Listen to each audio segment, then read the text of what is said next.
மதன் பாபு மதன் பாபுடைய நாங்கள்லாம் கூப்பிடுறது கிட்டு ட்ரிப்ளிகேன் வாசிகள்.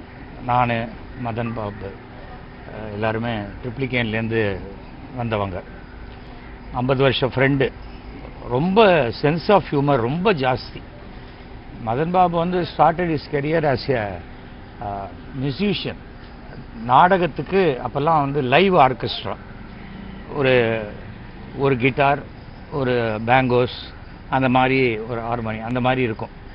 அந்த மாதிரி ஆர்கெஸ்ட்ரா கண்டக்ட் பண்ணி மியூசிக் போடுறதுல மதன் பாபு வந்து அப்போ ரொம்ப அதே சமயத்தில் ஸ்டோரி டிஸ்கஷனில் கலந்துப்பான். அதில் வந்து இம்ப்ரூவ்மெண்ட் சொல்கிறது, சென்ஸ் ஆஃப் ஹியூமருங்கிறது ரொம்ப ஜாஸ்தி. ஆல் இண்டியா ரேடியோவுடைய அப்ரூவ்டு ஆர்டிஸ்ட் மதன் பாபு. அதன் பிறகு ஒரு ஆக்டிங்கில் ஒரு இன்ட்ரெஸ்ட் வந்தபோது நான் என்னுடைய நம் குடும்பங்கிற தொலைக்காட்சி தொடரில் முதல்ல ஒரு ஃபுல் லெங்த் ரோல் கொடுத்து நான் கிட்டுவை இன்ட்ரடியூஸ் பண்ணேன். அதுக்கு உடனேயே ஷோவுடைய ட்ராமா சீரியல் கிடச்சிது. Started acting. ரொம்ப கொஞ்சம் பிஸியாக ஆரம்பிக்கும் போது இதுக்கு நடுவில் மியூசிக் ட்ரூப் வேறு வச்சுருந்தேன். என்னென்னா மதன் பாபுவோட ஒய்ஃப் ரொம்ப நல்ல சிங்கர், டாட்டர் ரொம்ப நல்ல சிங்கர், சன்னும் நல்ல சிங்கர். ஸோ ஃபேமிலி, அந்த ஃபேமிலியே அவ்வளோ நல்ல இது. இப்போ முந்தானத்துக்கு கூட இறக்கும் தருவாயில் கூட அவனுக்கு பிடிச்ச பாட்டெல்லாம் பொண்ணு பாடியிருக்கா. அதில் ஏதோ என்ன தாளம் நகருது அப்படிங்கிற மாதிரி அந்த இதுலேயும் அதை சொல்லி அந்த மாதிரியான கடைசி நிமிடம் வரைக்கும் அந்த தன்னுடைய சுயநினைவோட குடும்பத்தோட இருந்திருக்கா. இன்னும் கொஞ்சம் நாள் ட்ரீட்மெண்ட் பண்ணிட்டு இருக்கலாம். அந்த அந்த அந்த இஷ்டம் இல்லை.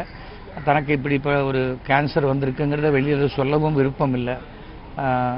அது பிகாஸ் அவன் வந்து எல்லாருக்கும் வந்து அட்வைஸ் பண்ணி ஒரு ஒரு பாசிட்டிவ் எனர்ஜி கொடுக்கக்கூடியவன். தனக்கு வந்து யாரும் வந்து ஒரு சிம்பத்தட்டிக்காக அப்ரோச் பண்ணக்கூடாதுங்கிற ஃபீல் என்றைக்குமே உண்டு.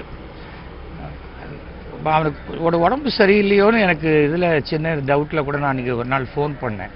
ஃபோன் பண்ணும்போது எனக்கு கூட ரொம்ப வீசிங் ப்ராப்ளம்லாம் வந்துச்சு. நீ நல்லவன் சேடா, உனக்கு எதுக்குடா அதெல்லாம் வருது அப்படின்னா. அப்போ நீ என்ன கேட்டவனா? அதெல்லாம் ஒன்றும் கிடையாது.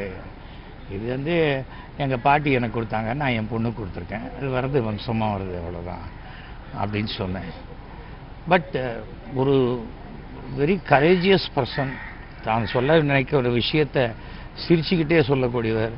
அதே போல் இந்த கலக்கப்போவது யார் போன்ற காமெடி ஷோ எல்லாம் ரொம்ப ரொம்ப எக்ஸ்ட்ரானரியாக பண்ணேன். அதாவது அவனுக்கு வந்து இந்த ஸ்டாமரிங் உண்டு. அந்த ஸ்டாமரிங்கை மறைப்பதற்காகவே அந்த சிரிப்பை கொண்டு வந்து அந்த மதன் பாபுக்கு ஸ்டாமரிங் இருக்குன்னு யாருக்குமே தெரியாது. அந்த அளவுக்கு அந்த பர்ஃபார்மன்ஸை வச்சு அந்த செல்ஃப் கான்ஃபிடன்ஸ் தான் அவ்வளோ தூரம் ட்ரைவ் பண்ண முடிஞ்சுது. எந்த பேக்கிங்கும் கிடையாது, சினிமா பேக்கிங் கிடையாது. அவங்க அப்பா ஃப்ரீடம் ஃபைட்டர், ரொம்ப ஆர்த்தடாக்ஸ் ஃபேமிலி. வேதத்தில் பல வேதங்களில் உள்ள பல விஷயங்களை எடுத்து சொல்லக்கூடியவன். சமஸ்கிருதம் அவ்வளோ நல்லா அதில் இருக்கிற ஸ்லோகம்லாம் சொல்லக்கூடியவன். பட் மரணம் என்பது யாருக்கு எப்போ வரும்னு தெரியாது. அதான் நம்மை விட சிறியவர்கள், வயதில் குறைந்தவர்கள் இறக்கும்போது நமக்கு கொஞ்சம் ரொம்ப சங்கடமாக இருக்குது. இன்னொரு 10 வருஷம் இருந்தால் என்ன அப்படின்னு தோணுது. ஆனால் மிகுந்த உடம்பு கஷ்டப்படும் போது அந்த உடம்பு பெயின் இதெல்லாம் வேணாம் அப்படின்ட்டு அந்த உடம்பை உதறிட்டு அந்த ஆத்மா போயிடும். அவ்வளோதான் நம்மளால் சொல்ல முடியும். மதன் பாபுடைய ஆத்மா சாந்தி அடைய வேண்டும் என்று பிரார்த்திக்கிறேன். தொலைக்காட்சி, மீடியா, அதே சமயத்தில் வெப்பு, நெட்டு இதெல்லாம் இருக்கிற வரைக்கும் ஒரு நடிகனாக மதன் பாபு வாழ்ந்து கொண்டு தான் இருப்பார். அதுதான் என்றைக்குமே நான் சொல்ல ஆசைப்படுறது.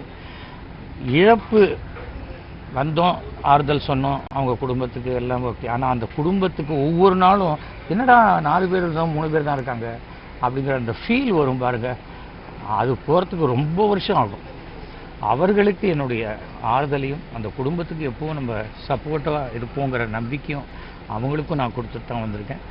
மீண்டும் என்னுடைய அருமை நண்பன் அவனுடைய ஆத்மா சாந்தி அடைய பிரார்த்திக்கிறேன்.